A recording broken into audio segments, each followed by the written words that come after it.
여러분, 우리가 인생을 살다 보면은 예기치 않는 풍랑을 만날 때가 있습니다.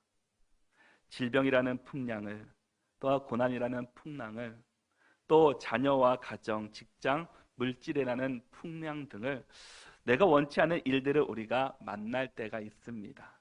이런 예기치 못한 일들을 우리가 만났을 때 우리는 과연 어떻게 대처하고 또 어떻게 해야겠습니까?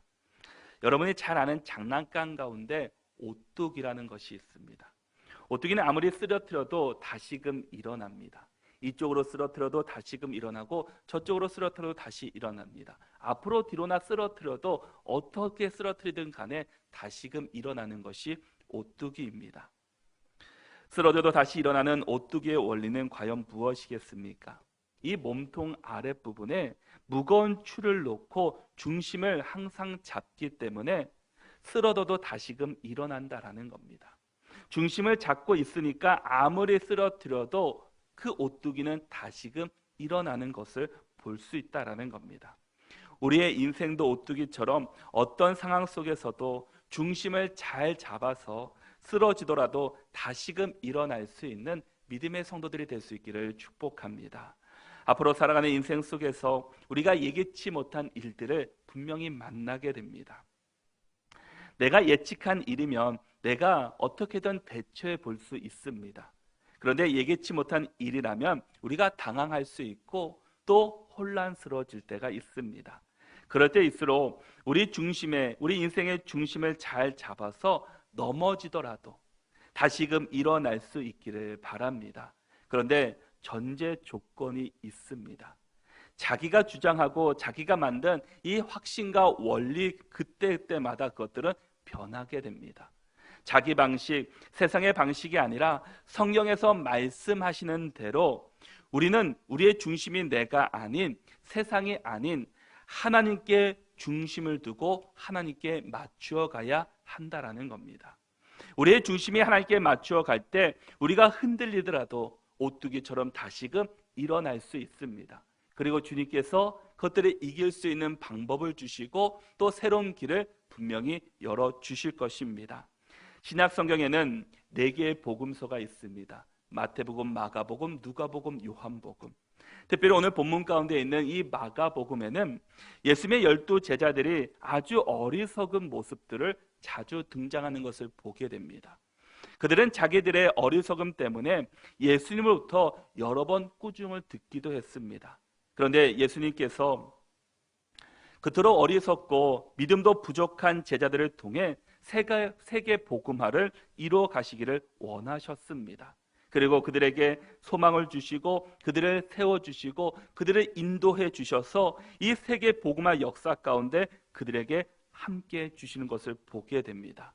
주님은 제자들이 땅끝까지 이 복음 전하기를 원하셨는데 그렇게 하기 위해서는 그들이 먼저 예수님이 누구신지를 먼저 분명히 알아야 했습니다.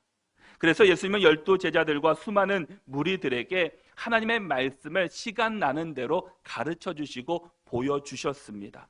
또 그들이 보는 앞에서 큰 권능을 베풀어 주셔서 수많은 병자들을 고쳐주시고 귀신 들린 자에게서 귀신을 쫓아내 주시고 심지어 죽은 자도 살려주시는 놀라운 역사와 기적들을 그들 가운데 보여주셨습니다. 이 기적들을 통해서 예수님의 겉모습만 보고 놀라기만 한 것이 아니라 기적만 따라가는 것이 아니라 이런 놀라운 이 기적들을 행하시는 예수님이 누구인가를 알고 믿기를 원했다라는 겁니다. 그래서 예수님이 진짜 누구이신가를 알고 그분과의 인격적인 관계를 세워가기를 예수님께서는 원하셨습니다. 오늘 본문에서도 그들의 가르치는 과정에서 강하고 그 자연의 힘도 다스리시는 주님의 놀라운 역사들 또 기적들을 우리에게 보여주고 있습니다. 이것들을 통해서 내가 누구인지를 예수님이 누구인지를 보여주시면서 그들이 과연 누구를 바라봐야 되는지 누구를 붙잡고 나가야 되는지에 대해서 우리에게 말씀해 주고 있다는 겁니다. 우리 35절과 36절의 말씀을 한번 같이 읽어보도록 하겠습니다. 함께 읽겠습니다. 그날 저물 때 제자들에게 이르시되 우리가 저편으로 건너가자 하시니 그들이 무리를 떠나 예수를 배에 계신 그대로 모시고 가매 다른 배들도 함께 하더니 아멘. 예수님은 배에 오르시자 주무셨습니다. 예수님은 그동안 너무나 많은 사역들을 펼쳐셨기 때문에 많이 피곤하셨습니다. 예수님은 말씀을 가르치시고 병자들을 고치시고 귀신을 쫓아내는 사역들을 쉼없이 하시다 보니까 체력적으로 또 많이 힘드셨습니다. 그러기에 예수님이 계신 그 배를 그냥 제자들이 이끌고 건너편으로 갔다라는 겁니다. 근데 예수님은 어떻게 하고 계십니까? 마가복음 4장 38절에서도 고물에 베개를 베고 주무시더니라고 말씀합니다. 마태복음 8장 24절에서도 예수님께서는 주무시는지라라고 말씀합니다. 예수께서는 배에 오르셔서 주무시고 계셨다라는 겁니다. 여러분, 우리는 많은 일들로 인해서 피곤하고 지칠 때가 있습니다. 그러나 위로가 되는 사실은 예수님께서 우리의 피곤함을 다 아신다라는 겁니다. 이 세상에서 인간으로 직접 사셨던 예수님은 우리 삶의 모든 문제들을 예수님도 직접 겪으셨고 예수님도 직접 경험하셨습니다. 그리고 우리의 피곤함조차도 다 알고 계십니다. 예수님은 지금 피곤하셔서 주무시고 계시는데 제자들은 잠들지 못한 채 또 쉬지도 못한 채 분주하게 움직이고 있는 모습을 볼 수 있습니다. 왜 그렇겠습니까? 37절의 말씀을 보니까 큰 광풍이 일어나며 라고 말씀합니다. 예수님은 주무시고 계십니다. 그리고 지금 이 제자들은 배를 이끌고 건너편으로 가는 도중에 큰 광풍이 일어났다라는 겁니다. 지형적으로 갈릴리 호수는 사면이 다 산으로 이루어졌습니다. 그래서 저녁이 되면 산에서부터 내려오는 이 찬바람과 이 호수에 있는 따뜻한 바람이 그 공기가 함께 합쳐져서 때로는 자연적으로 돌풍이 일어나기도 합니다. 그런데 바람이라는 게 언제 어디서 어떻게 불지는 아무도 모릅니다. 그렇기 때문에 갈릴리 호수에서 이 잔뼈가 굵은 어부들은 한 가지 원칙이 있었다라고 합니다. 저녁이 되면 배를 띄우지 않는다라는 겁니다. 지금도 갈릴리 호수에서는 저녁이 되면 배를 띄우지 않는다라고 합니다. 그런데 제자들이 그걸 알면서도 저녁에 배를 띄운 이유가 무엇입니까? 예수님께서 급히 건너편으로 가자라고 말씀하셨기 때문입니다. 어쩌면 제자들 마음속에는 지금 예수님이 우리 옆에 계시는데 설마 무슨 일이 일어나겠어? 또 어떤 일이 일어날까? 라는 그런 생각으로 배를 띄웠을 겁니다. 그런데 정말 그들이 알고 있는 상식대로 갈릴리 호수 한가운데서 큰 광풍이 일어나고 말았습니다. 광풍이 얼마나 심했든지 그 어부로 살았던 베드로조차도 어떻게 할 방도가 없었습니다. 광풍이 얼마나 심했는지 물이 배 안으로 들어와서 배에 물이 가득 찼다라고 말해주고 있습니다. 성경은 지금 갈릴리 호수에 불고 있는 바람을 이 공간복음서에서는 다르게 표현하는 것을 보게 됩니다. 마태복음에서는 큰 놀이라고 말하고 마가복음에서는 큰 광풍이라고 말합니다. 그리고 누가복음에서는 광풍이라는 표현으로 그 지금 상황을 설명해 주고 있습니다. 제자들은 지금 상황으로 인해서 두려워하고 있습니다. 제자들 나름대로 여러 가지 방법들을 해봤을 것입니다. 왜냐? 제자들 가운데는 평생 어부로 살았던 사람들도 있었기 때문입니다. 그들이 갖고 있던 지식과 또 경험으로 어떻게든 빨리 육지로 가기 위해서 수단과 방법을 다 사용했습니다. 그런데 아무리 노력했지만 아무런 소용이 없었다라는 겁니다. 거센 광풍이 그것을 막을 수 있는 도저히 방법을 찾지 못하고 있었습니다. 제자들이 강한 바람과 싸우고 있는 동안 예수님은 어떻게 하고 계셨습니까? 38절에서 말씀하는 것처럼 예수님께서는 고물에서 베개를 베고 주무시더니라고 말씀합니다. 그래서 제자들이 예수님을 깨우면서 뭐라고 말씀합니까? 선생님, 우리가 죽게 된 것을 돌보지 아니하시나이까? 라고 묻고 있습니다. 제자들이 겁에 질려 어찌할 바를 모르고 있을 때 예수님은 그냥 주무시고 계셨습니다.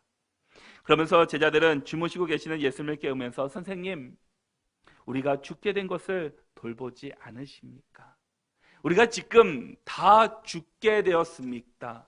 이제 그냥 내버려 두시겠습니까? 라고 예수님께 한식하며 또 원망스러운 말투로 묻고 있다라는 겁니다. 시편 기자도 하나님이 자기에게 무관심한 것처럼 느낄 때 하나님이 주무시고 계시다라고 말씀한 적이 있습니다. 시편 44편 23절의 말씀에서 주여 깨소서 어찌하여 주무시나이까 일어나시고 우리를 영원히 버리지 마소서라고 말합니다. 또 반대로 시편 121편 4절에서는 이스라엘을 지키시는 이는 졸지도 아니하시고 주무시지도 아니하시리로다라고 말씀합니다. 우리 하나님이 늘 깨워 나를 지켜주시다는 이 믿음과 이 그렇지 않는 현실의 괴뢰를 가지고 우리는 이 땅 가운데 살아가고 있다라는 겁니다. 한편으로는 예수님께서 우리를 지켜주실 거야라는 그 믿음과 확신을 가지고 살면서도 막상 이런 광풍이 내 앞에 일어날 때는 어찌할 바를 모르는 예수님이 아닌 다른 것을 붙잡으려는 그 현실 가운데 우리는 때로 살아가고 있습니다. 지금 배에 물이 가득합니다. 그런 상황 속에서 예수님은 정말 주무셨겠습니까? 예수님이 타고 계시던 배가 이 초대형 이 유람선도 아닙니다. 지금 상황이라면 그냥 깨어 있어야 하는 상황일 겁니다. 1986년에 이 갈릴리 바다에서 주후 1세기 것으로 추정되는 이 배 선체가 발견된 적이 있습니다. 이 배의 크기는 길이가 8m였고 폭이 2.3m였고 높이가 1.4m 정도 되는 배였다라고 합니다. 이 정도의 배에 물이 가득 찼으면 잠을 잘 수가 없었다라는 겁니다. 그런데 예수님께서 주무시고 계시다라고 말씀하고 있습니다. 겁에 질려서 떨고 있는 제자들과 그 뒤에 큰 파도가 바람과 함께 계속 배를 강타하고 무시한 상황을 펼치고 있는 이 상황 속에서 예수님은 그들은 주목하고 계셨습니다. 그런데 이상한 것은 분명히 예수님이 엄청난 상황을 목격하고도 제자들처럼 두려워하거나 떨거나 무서워하지 않고 무슨 일이 있느냐 듯이 너무나 평안하게 보고 계셨다라는 겁니다. 아니 자기들은 너무 무서워서 어찌할 바를 몰라 하는데 대수롭지 않게 여기면서 아무렇지도 않게 그 상황을 전혀 의식하지 않는 예수님의 모습을 보면서 제자들은 다시 한번 놀랐을 것입니다. 왜 예수님은 제자들과 똑같은 상황을 보시면서 평온하셨겠습니까? 그것은 예수님은 하나님이십니다. 하나님은 우주 만물을 창조하신 분이십니다. 예수님은 만물의 창조주로 이 모든 것을 다스리시는 주님이십니다.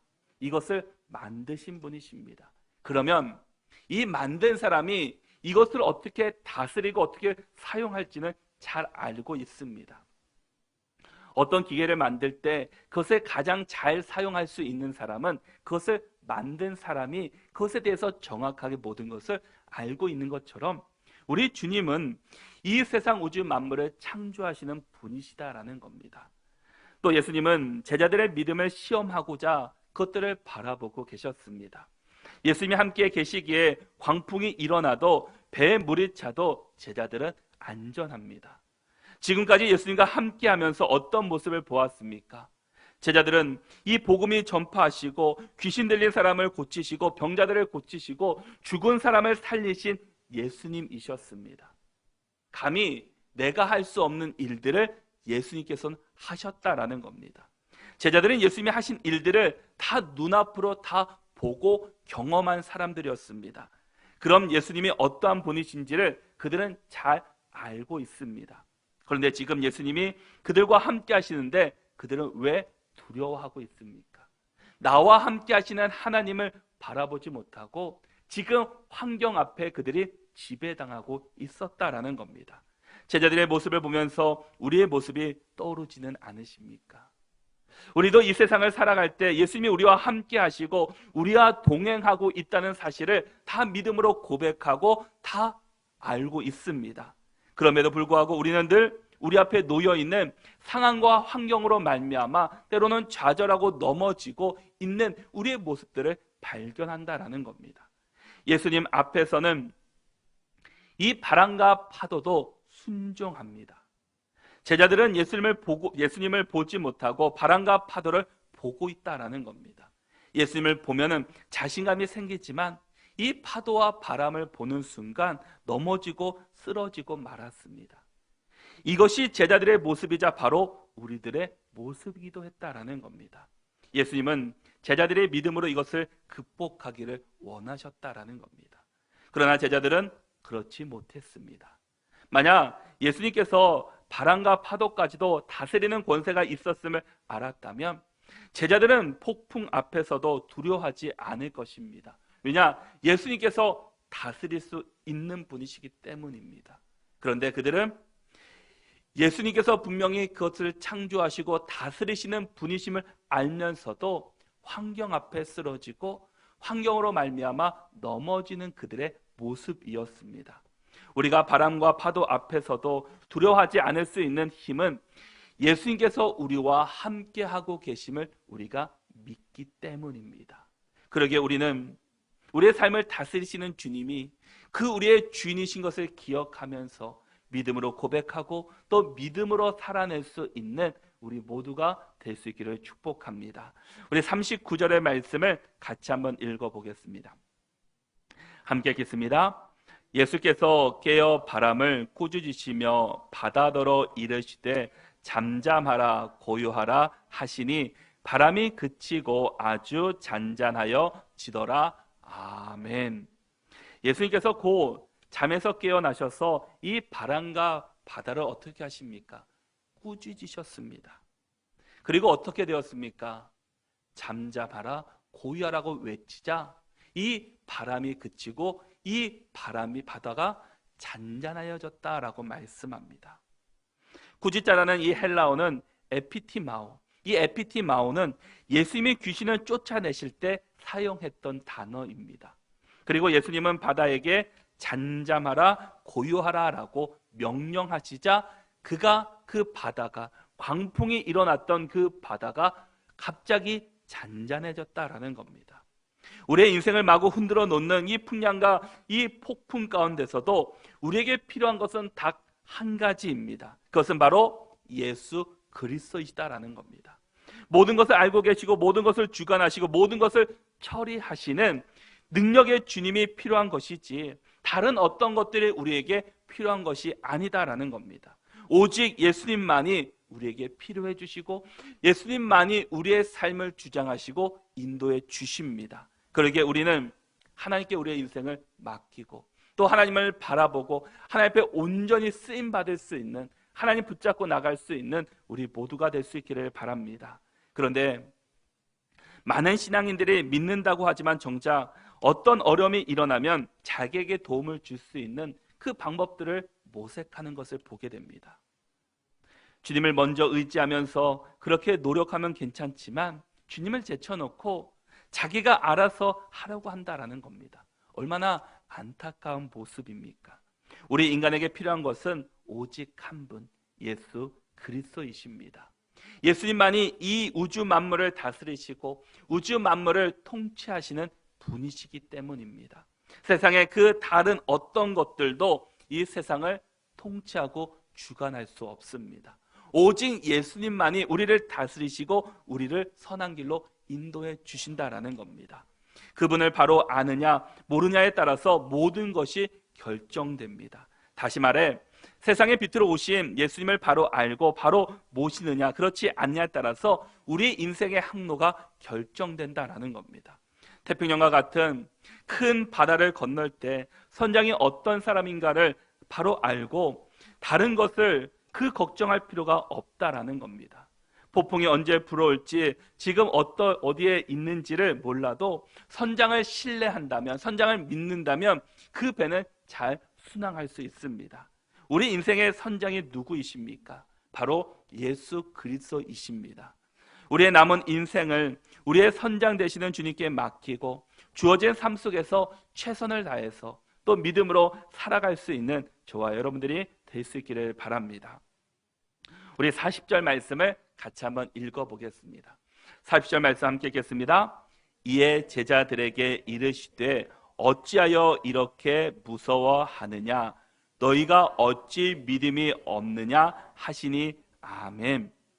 예수님은 잠에서 깨어서 이 꾸짖으시며 잠잠하라 고요하라 라고 말씀합니다.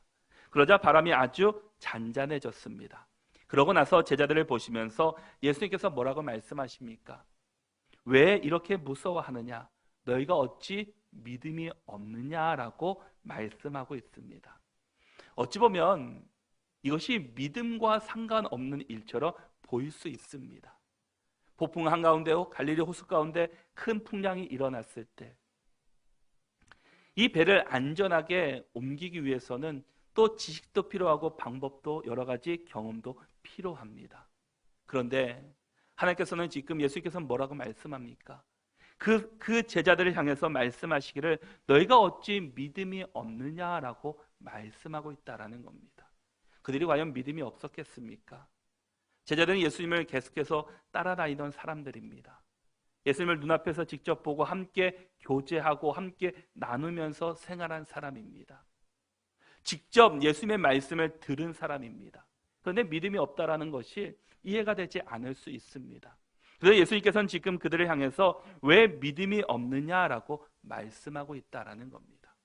우리가 믿는다는 것을 과연 무엇인지를 다시 한번 생각해 보게 하게 됩니다. 우리가 지식적으로 아는 것, 지식적으로 믿는 것, 그것만을 말하는 것이 아니다라는 겁니다. 이 믿음이라는 것은 우리의 삶 속에서 그것들이 드러나야 한다라는 겁니다. 제자들은 지식적으로 예수님에 대해서 다 알았을 겁니다.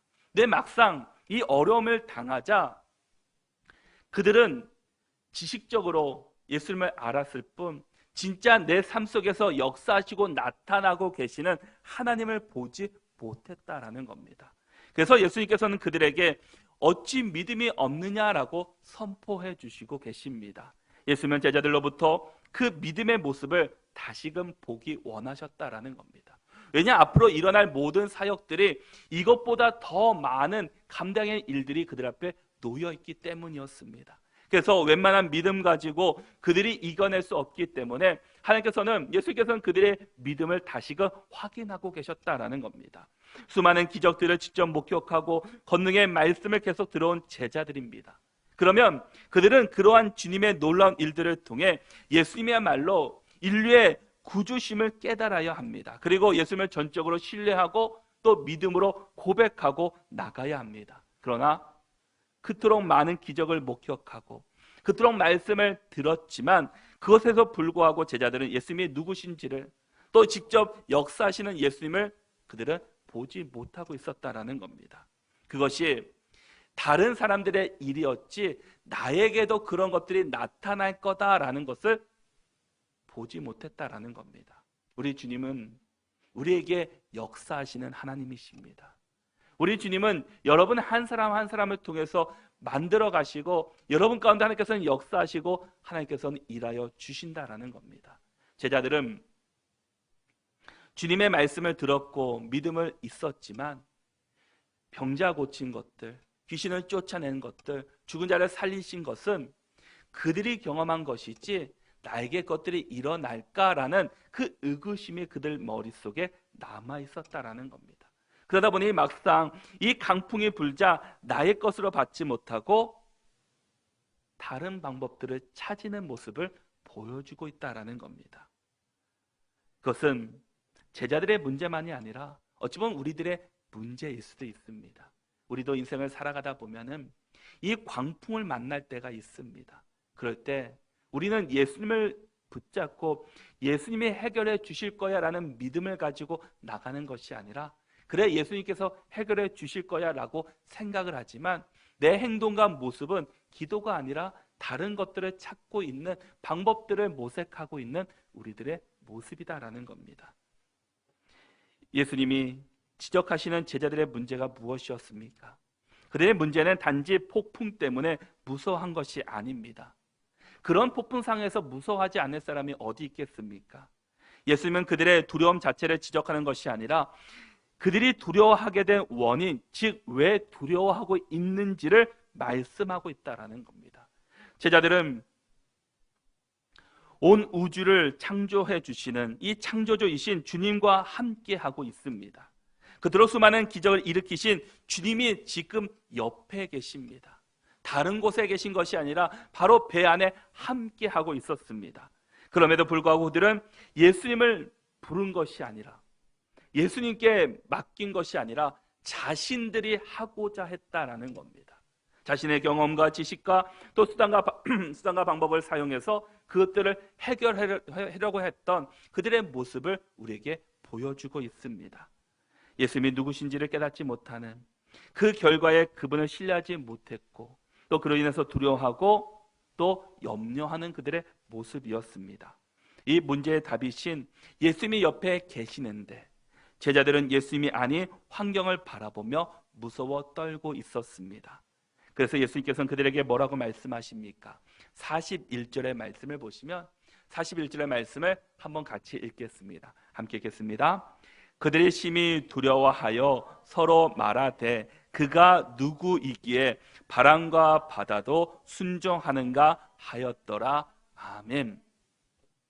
예수님께서 제자들에게 말씀하시는 것은 너희가 이렇게 무서워하는 이유는 나를 신뢰하지 못했기 때문이고, 나를 신뢰하지 못하는 이유는 내가 누구인지를 알지 못했기 때문이었다라고 말씀합니다. 제자들은 심히 두려워하며 서로 말하되 그가 누구이기에 이 바람과 바다도 순종하게 하느냐. 제자들이 서로 이야기했다라는 겁니까? 그가 누구이기에. 예수님이 지금까지 함께했고 함께 있었음에도 불구하고 예수님을 바로 알지 못하는 이 연약한 제자들의 모습이었다라는 겁니다.